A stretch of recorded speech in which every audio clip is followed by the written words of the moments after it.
Ele tem que ser rápido antes do Typhoon, né? O Typhoon já passou ou não? É hoje, né? Acho que Ele não estava bem longe, não sei. É um pedacinho, né? Essa chuva aí é o pedacinho do Typhoon. Um pedaço dele, né? ele pegou. É pegou. É. Piada aí no campo, né? Um pedacinho do Typhoon. Pra quem tá assistindo o vídeo e não sabe o que é Typhoon é tufão. É isso aí. Gente, a gente está hoje no 4º dia da nossa campanha, Fé para Prosperar. A gente já falou de equilíbrio, prosperidade é equilíbrio. A gente já falou que prosperidade semana passada a gente falou de descanso. Tem mais o segundo tema que me foge à mente agora, eu devia ter anotado aqui. Segundo tema. Bom, depois eu lembro do segundo tema. Hoje é o nosso 4º tema, que é prosperidade como generosidade. Prosperidade como generosidade. Só pode ser próspero aquele que não tem apegos. Segundo foi saúde. Saúde, prosperidade com saúde, é verdade. Segundo tema, prosperidade com saúde. Porque sem saúde a gente não trabalha. Sem equilíbrio a gente pode esquecer de Deus. Sem saúde a gente não tem força. O terceiro tema foi descanso. Sem descanso a gente não tem como trabalhar também, a gente precisa de descanso. E agora o 4º, generosidade. Se eu não tiver um coração generoso, mas um coração avarento, não tem como eu ser próspero na vida. E olha, gente, não precisa nem, eu não estou nem falando de meter a mão na sacolinha, não estou nem falando isso aí, sacolinha. O que eu estou falando é de algo para levar para a vida. Para a vida. Generosidade é uma coisa para a vida. Abre lá em Mateus 27. Eu vou tentar pregar por causa da Santa Ceia, tentar pregar em 20 minutos, 25 minutos. Tentar, gente. Mateus 27, verso 57.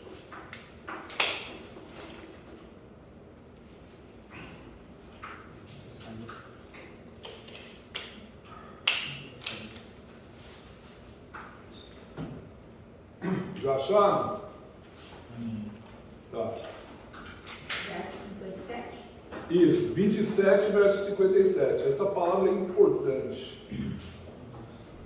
Prestem atenção. Pede para Deus preparar o teu coração. Por quê? O que acontece? A palavra de Deus é uma semente. Se o meu coração não estiver preparado para receber essa semente, eu não recebo, não tem como essa palavra frutificar. Por isso que é importante a gente preparar a terra, o nosso coração. Mateus 27, 57. Presta atenção. Caindo à tarde, veio um homem rico de Arimateia, chamado José, que era também discípulo de Jesus. Este foi ter com Pilatos e lhe pediu o corpo de Jesus. Então Pilatos mandou que lhe fosse entregue. E José, tomando o corpo, envolveu-o num pano limpo de linho e o depositou no seu túmulo novo que fizera abrir na rocha. E rolando uma grande pedra para a entrada do sepulcro, se retirou. Até aí, vamos orar. Pai Santo, em nome de Jesus, que essa palavra, Senhor, venha semear os corações agora, Pai, em nome de Jesus. Repreende, Senhor, toda a dispersão da mente, toda a dispersão daquilo que se opõe também contra esta palavra, e que hoje, Senhor, a gente entenda o que é generosidade através do discípulo José de Arimateia, Senhor. Nós queremos te louvar, te glorificar e exaltar o teu nome para todo sempre, em nome de Jesus. Amém. Glória a Deus. Gente, essa história é básica. José de Arimateia foi aquele João fala que ele foi junto com Nicodemos. Eles também não concordaram com o Sinédrio, se opondo àquilo que eles fizeram com Jesus. E logo após a crucificação, Jesus ter morrido, eles foram até Pilatos, isso está lá em João, Nicodemos relata Nicodemos junto com José de Arimateia. Eles foram até Pilatos pedir o corpo de Jesus. O que eu acho interessante, que aqui a Bíblia ela revela nos detalhes. Caindo à tarde, veio um homem rico de Arimateia, chamado José, que era também discípulo de Jesus. Em outras palavras, entre os discípulos de Jesus, já é muito sabido que não havia só os 12 apóstolos, havia 60 discípulos. Provavelmente Nicodemos poderia ser um deles, e José de Arimateia também. A palavra de Deus diz que ele era um homem muito rico e discípulo de Jesus. Às vezes eu vejo muita gente glamourizando e romantizando a pobreza, mas entre aqueles que serviam a Cristo também haviam pessoas de boas posses, que era o caso aqui também de José de Arimateia. A palavra de Deus diz que ele era um homem rico aqui. Então a gente entende que também ali em Lucas, ele falava que José de Arimateia ele era bom e justo. Interessante, João falou que ele foi junto com Nicodemos, e ali em Lucas falava que ele era bom e justo. Em Marcos fala que Pilatos já até falou, nossa, ele já morreu, dado o tempo em que o pessoal ficava um tempinho na cruz antes de morrer. Acaba agonizando, alguns casos eram até dias. Aqui a gente aprende uma coisa, gente, que a riqueza ela não define caráter de ninguém. Aliás, muito pelo contrário, riqueza ela só revela. Se você for uma pessoa má, se você for um sem vergonha, se você falar assim, bem, um termo bem básico, se você for um sem vergonha, se der um dinheiro na tua mão, você vai ser o rei do sem vergonha, gente. Mas se você for uma pessoa boa de coração, o dinheiro ele pode revelar um coração generoso na tua vida. Uma pessoa que ajuda as pessoas, uma pessoa que está sempre aberta para o próximo. E eu acho interessante que aqui, a riqueza por si só de José de Arimateia só revelou mais o caráter dele. Revelou o quanto ele era uma pessoa, Lucas dizia que ele era bom e justo. Ali no verso 57 e 58 nos diz o seguinte: caindo à tarde, veio um homem rico de Arimateia, chamado José, que era também discípulo de Jesus. Este foi ter com Pilatos e lhe pediu o corpo de Jesus. Então Pilatos mandou que lhe fosse entregue.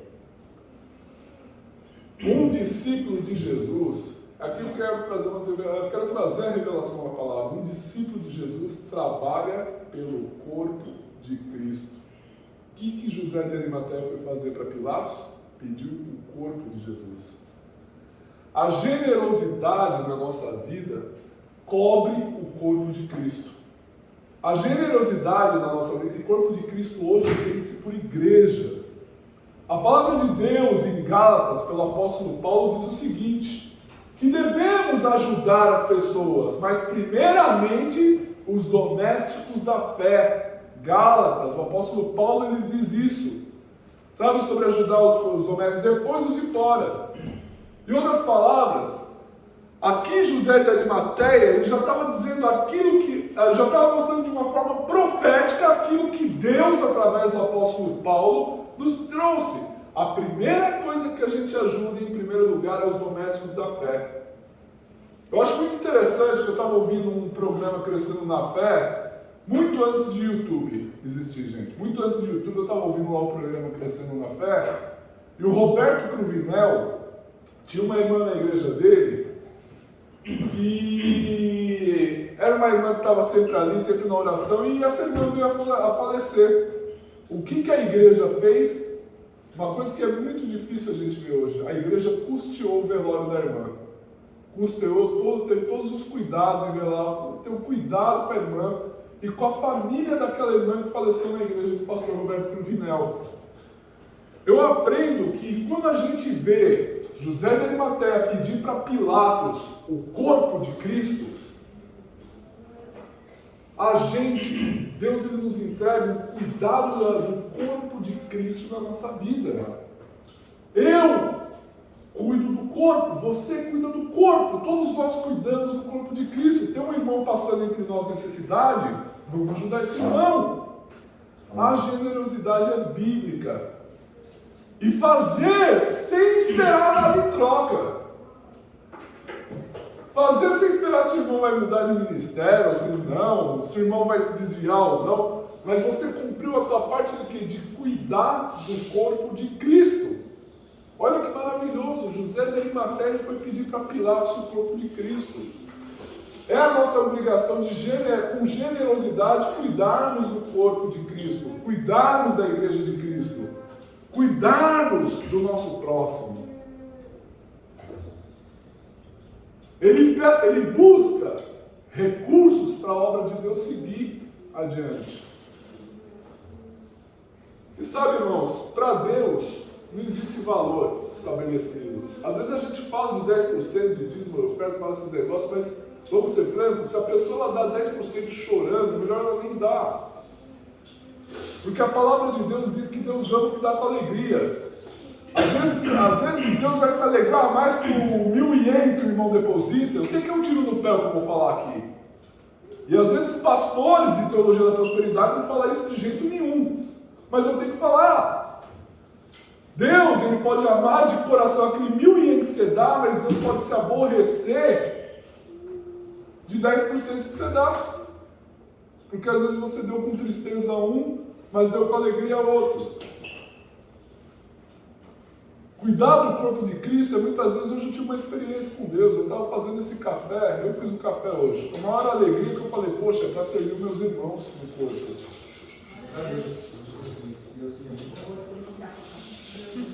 Mas você faz com aquele sentimento. É o que eu estava falando para a Patrícia hoje. Eu estou fazendo um café com a maior santidade aqui.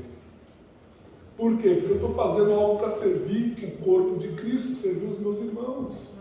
Aleluia. Tudo o que você faz para servir o corpo de Cristo, José de Arimateia já fez ato profético, ele pediu o corpo.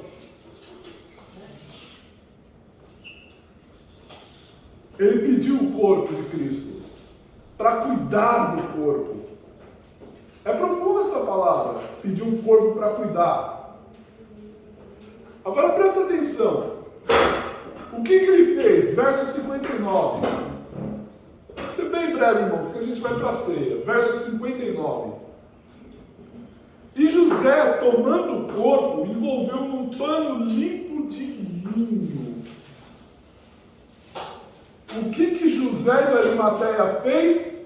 Ele envolveu o corpo num pano limpo de linho. O que nós, como José de Arimateia, discípulos de Jesus, fazemos com o corpo de Cristo? Nós cobrimos o corpo. A gente não deixa o corpo de Cristo descoberto. A gente não deixa a casa de Deus descoberta. Eu não deixo o meu irmão descoberto. Olha que profundidade isso aí, meus irmãos. O corpo de Cristo não ficou descoberto. José de Arimateia, ele pegou o corpo de Cristo e cobriu com um pano limpo. Aleluia! Isso nos mostra que tudo aquilo que a gente apresenta na igreja de Deus, no corpo de Cristo, diante dos irmãos, tem que ter santidade. Tem que estar limpo. O que você cobre o corpo de Cristo tem que ser santo, tem que ser limpo. Profundo, né, meus irmãos? Muito profundo. Ele cobriu o corpo de Cristo com pano limpo. A nossa atitude com o corpo de Cristo, igreja, é cobrir o corpo, é cobrir o meu irmão com um pano limpo de santidade, uma vida santa. É aquilo que eu profetizei durante o culto, é isso. Não vos embriaguei com vinhos, onde há dissolução, mas vos embriagueis do Espírito Santo, se enchendo de cânticos, salmodiando um com o outro, profetizando um na vida do outro. Uma coisa que eu vi um dia numa igreja é que o pessoal estava assim, sabe, irmãos, quer saber de uma coisa? Mete a mão no bolso, não vou fazer isso aqui, gente, mas não vou fazer isso aqui, mete a mão no bolso e enfia um valor aí no bolso do meu irmão.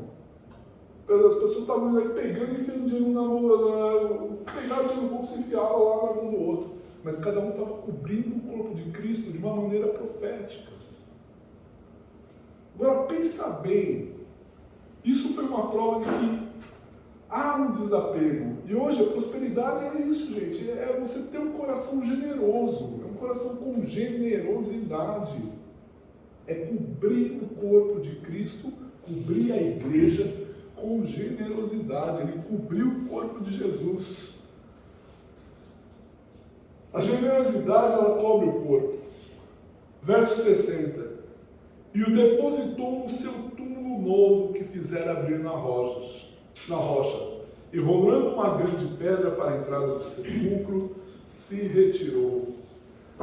A generosidade, ela oferece o melhor. Sabe aquela, no Brasil, aqui acho que nem tanto, não sei. Mas lá no Brasil, os caras, pastor, eu estou doando um carro para a igreja. Vai lá e está doando um Fusca 70. Um Fusca 70, com a mecânica.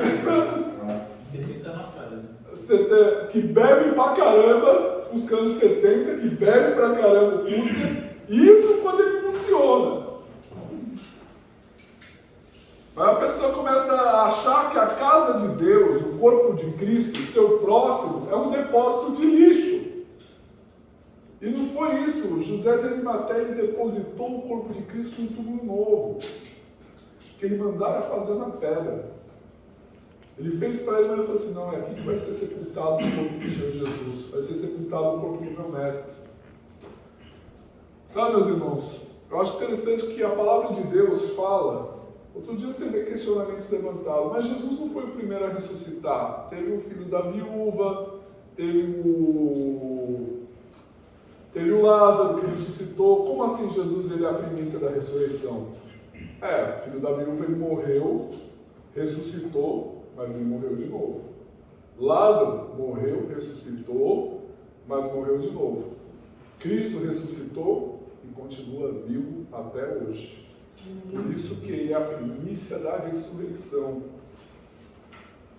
Ele falava da ressurreição para ele direto. Jesus ele falava que ele ia ressuscitar direto. José de Arimateia, junto com Nicodemos, eles foram daqueles que não concordaram com aquilo que o Sinédrio fez com Jesus.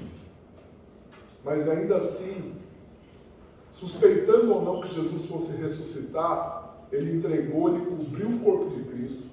Ele entregou com santidade o Senhor e ele ainda sepultou o Senhor no túmulo novo que ele fez para ele. Ele sepultou, não, esse local aqui vai ser para o Senhor. O Senhor, ele falou que muitas vezes o túmulo é onde a gente falou agora. Então, nem a gente, já parei com o texto aqui faz tempo. Aonde a gente coloca o corpo de Cristo, que é nessa carcaça que somos nós, aonde o Espírito Santo deposita nesse corpo que vai envelhecendo dia após dia e que vai morrer um dia se Jesus não arrebatar a igreja, é realmente onde ele deposita a igreja dele. Aonde você está, você se torna o corpo de Cristo. A igreja não é ponto de chegada, é um ponto de partida. A unção que você recebe aqui, você vai levá-la para fora. A unção que você recebe aqui, você leva para o teu próximo.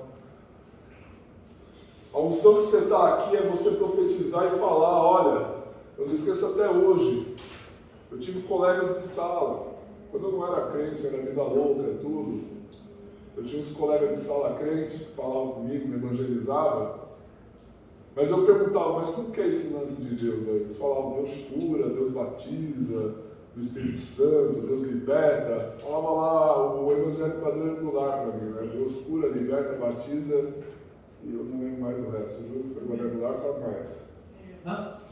O Júlio foi quadrangular. Qual que é o evangelho? Cristo salva, batiza os cantos e liberta e voltará. Isso aí, ele voltará. O pessoal falava para mim. Eu falava, eu quero parar de fumar. Como que eu faço? Vai lá e conversa com Jesus.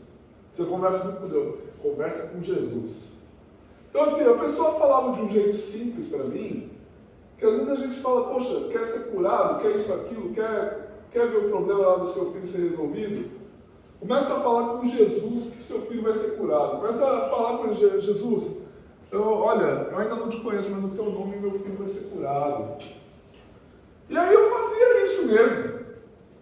Era minha vida doida. Chegava às vezes, eu fazia a mesma coisa depois que eu me converti. Eu conheci um peruano, eu acho que ele era boliviano, lá no Brasil mesmo. Era o maior dos maconheiros. Aí ele falou para mim, mas como que é esse negócio de Jesus? Falei para ele, olha, mesmo no estado que você está, começa a falar com Jesus, que uma hora ele vai te libertar. E eu achava legal, porque ele chegava no dia para mim no dia seguinte e falava assim, ô irmão, vocês sabem que ontem eu estava lá fumando, me baseado, e estava falando com Jesus. Que coisa louca! Provavelmente Jesus vai curar ele, porque ele já deu uma abertura para o mundo. Você já não curou, né? Você já não curou, não libertou ele. Há muitos anos, era novo, né? Mas era uma questão de... Você ri, mas crente tem que ser doido. Crente tem que ser doido. Fulano, é o seguinte. Ó, ao invés de você falar com esses canis aí, ao invés de você falar com essas entidades, começa a falar com Jesus. É ele que está acima disso tudo. Depois você me dá uns resultados. É legal que a pessoa traz testemunho. Lembrei de mais um. Eu e a Patrícia eram namorados. Veio uma mulher até nós, pedindo dinheiro. Lembra disso aí? Não lembra? Você vai lembrar. Olha, minha filha está doente, vocês têm um dinheiro para me ajudar para levar minha filha para o hospital? Aí eu fui apóstolo Pedro, eu não tenho prata nem ouro para te dar, minha senhora, mas é o seguinte, em nome de Jesus a tua filha vai ser curada se você aceitar Jesus aqui agora. A mulher, sério? A mulher aceitou Jesus na rua, orei por ela na rua, Patrícia ali do lado, ali, orei por ela na rua, tem que ser louco mesmo. Toque no telefone e aí você vai me ligar e dar um testemunho. Eu, lógico, eu usei de sabedoria e falei assim, ó, não precisa meu nome, pode me chamar de irmão. Ela chegou e ligou, alô, irmão? Oi. Glória a Deus, minha filha está curada. Glória a Deus, aleluia. Tem que ser louco. E uma vez eu trabalhava lá no boteco do meu pai, é para você ver o poder do evangelho. Meu pai tinha um boteco, gente. Servia pia lá pros caras. Mas precisava trabalhar, né? Era moleque, né? Mas tinha hora que enchia o saco. Parecia uns bêbados lá. E lá faliu. Faliu. Uma pena. Meu pai sabe que ele faliu. Os pinguços chegavam lá, começavam a chorar. E teve um dia que eu estava lá trabalhando. Isso tem tudo a ver com o poder de Deus. O poder que Deus derrama. E o bêbado numa choradeira lá, eu pegando a Bíblia, isso aqui é uma maldição, não sei o que. Eu falei até baixo, isso aqui é uma maldição. É o bêbado, hein? Isso é uma maldição, é? Lógico que é uma maldição. Aí começou a chorar mais ainda. Eu falei assim, olha o teu estado, não sei o quê. Como que eu faço para parar? Você quer aceitar Jesus como seu único suficiente Senhor e Salvador? Lá no boteco. O bêbado aceitou Jesus lá no boteco. Lá no boteco. No dia seguinte, ele passou uma semana inteira pedindo um cafezinho, de cara limpa, e falando também na Assembleia de Deus. Glória a Deus. Aleluia. Tem que ser louco, gente. Tinha um gaguinho. Era moleque, tinha um gaguinho lá. Outro dia eu estava voltando na vigília na madrugada. Aí eu encontro um gaguinho muito louco dentro de uma cabine telefônica lá. Porque tinha uma época no Brasil que estava fazendo... Tiraram o orelhão lá em São Paulo e estava fazendo cabine. E o gaguinho lá, todo caído lá, falou, ô Gaguinho, tá fazendo o que aí?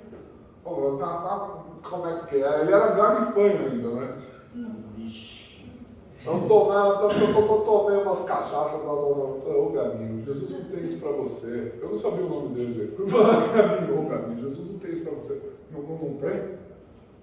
Gaguinho, você quer aceitar Jesus como seu único suficiente? Eu parava e já falava. Preciso voltar a ser essa... Em nome de Jesus, Senhor, está me dando cacetada aqui. Preciso voltar a ter essa ousadia de novo. A gente vai ficando velho, parece que vai perdendo a ousadia. Está repreendido em nome de Jesus. Voltei a ser ousado. Gaguinho, você quer aceitar Jesus como única suficiência? Lógico, ele demorou para fazer a oração, gente. Ele é gado, né?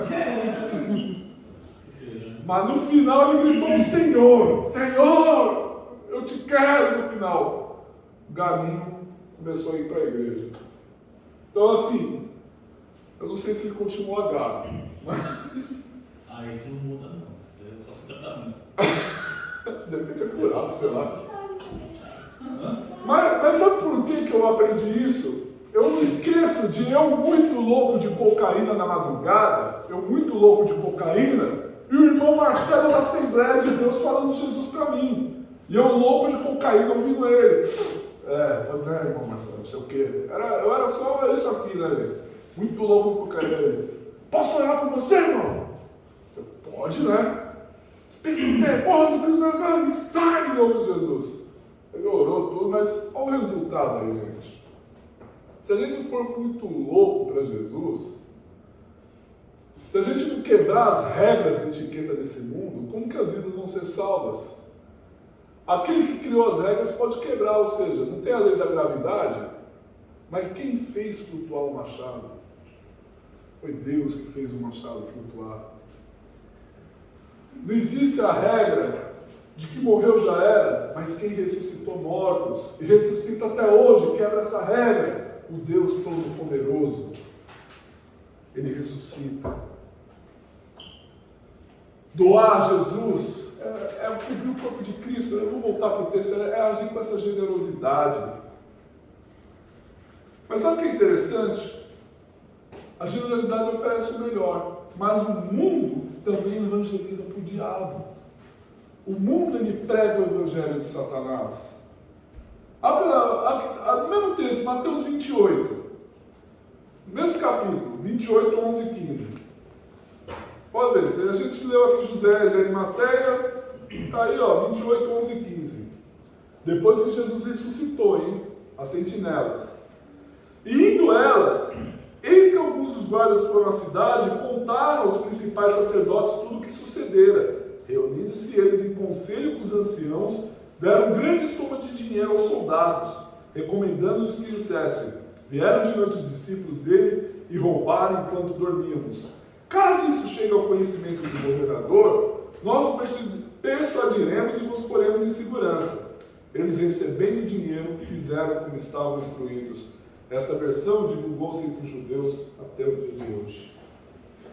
O diabo também evangeliza, o diabo também, para mentira, financia. Eles sabiam que Jesus ressuscitou. Olha só, hein? As sentinelas chegaram, Jesus ressuscitou. Eles, não é que é verdade mesmo que ele ressuscitou? Faz o seguinte, fizeram um conselho, vamos pagar esse pessoal para mentir, dizer que os discípulos roubou o corpo dele de noite e morreu aquela conversa, certo? O mundo, para o que não presta, financia também. O mundo financia drogas. O mundo, ele sabe que muitas vezes ir para Jesus é o melhor caminho. Quantas vezes você me escutou: a melhor coisa que você fez na tua vida foi ter ido para a igreja? Então vamos junto. Eu não, pera. A melhor coisa que você fez na tua vida é buscar o Senhor ter parado de beber. Você também pode buscar e parar de beber. Eu não. O mundo, ele sabe que Jesus, ele trabalha até hoje. O mundo também sabe, mas o mundo prefere financiar o evangelho de Satanás. É mais fácil o cara torrar todo o dinheiro que ele recebe numa noite de orgia, de drogas, com mulheres estranhas, com bebedeira, mas ele acha ruim de muitas vezes depositar 1.000 ienes num gasofilaço. O quê? Tá dinheiro para a igreja? Pastor ladrão, safado, não sei o quê? Mas ele gastou às vezes o salário dele inteiro num patinco, ele torrou o salário dele inteirinho num patinco, mas quando ele vê aquele irmão financiando a obra de Deus, ele critica. Mas quando ele vê a transformação acontecendo na vida do outro, ele sabe que é verdade, mas ele prefere o evangelho, ele prefere financiar o evangelho de Satanás. Eu tive um professor de direito penal, não era crente, Ele era um professor de criminologia. E esse professor, ele testemunhou uma coisa em sala de aula. Ele foi carcereiro. Ele foi carcereiro da cadeia lá, em São Paulo, estado de São Paulo. Ele falou uma coisa em sala de aula. Olha, fui carcereiro durante aí uns 10, 20, 15, 20 anos. Não lembro o tempo, mas foi bem nessa média de tempo. Só tem uma coisa que reabilita preso. Ele falava em sala de aula. O que reabilita? O que eu falava? Ele só virou e falou assim: só Jesus salva. Ele falou bem assim na sala de aula. Um professor de criminologia falou em sala de aula: só Jesus salva. Mas ele quer ter um compromisso com Jesus? Ele mesmo não quer. Vocês estão entendendo, gente? Então o evangelho de Satanás, ele está disposto a pagar pelas mentiras. O evangelho de Satanás está disposto a pagar por mentiras. Mas o Senhor, ele sempre me toca e eu vou repetir uma coisa que eu já falei outras vezes em comunidade. Toda vez que alguém quiser falar sobre ofertas na casa de Deus, não vou nem entrar em dízimo, mas se quiser falar em ofertas, não que era aquele termo, você tá, tudo bem. Me conta então a última vez que Deus se surpreendeu por causa desse teu pensamento. A pessoa não tem testemunho nenhum. A pessoa não vai ter testemunho. Por quê? Porque ela está teorizando o poder de Deus. Meus irmãos, essa é a palavra que eu quero entregar para vocês. Busquem o poder de Deus para a vida de vocês. Como José de Arimateia, ele foi generoso, que a gente seja também generoso com o corpo de Cristo e entender que muitas vezes o meu irmão, ele é a prioridade. Depois, realmente, como diz o apóstolo Paulo, os de fora. Essa é a palavra de Deus que eu quero deixar com vocês. A gente vai entrar na Santa Ceia agora, por causa do tempo. Eu tentei pregar em 25 minutos, eu passei já meia hora, porque o Senhor foi falando. Vamos ter um momento de oração agora, que a gente vai cear. Tem esse momento agora de pedir perdão pelos seus pecados, pelas suas falhas, de meditar, porque esse é o momento que você vai ter com Deus agora. Começa a meditar com Deus agora.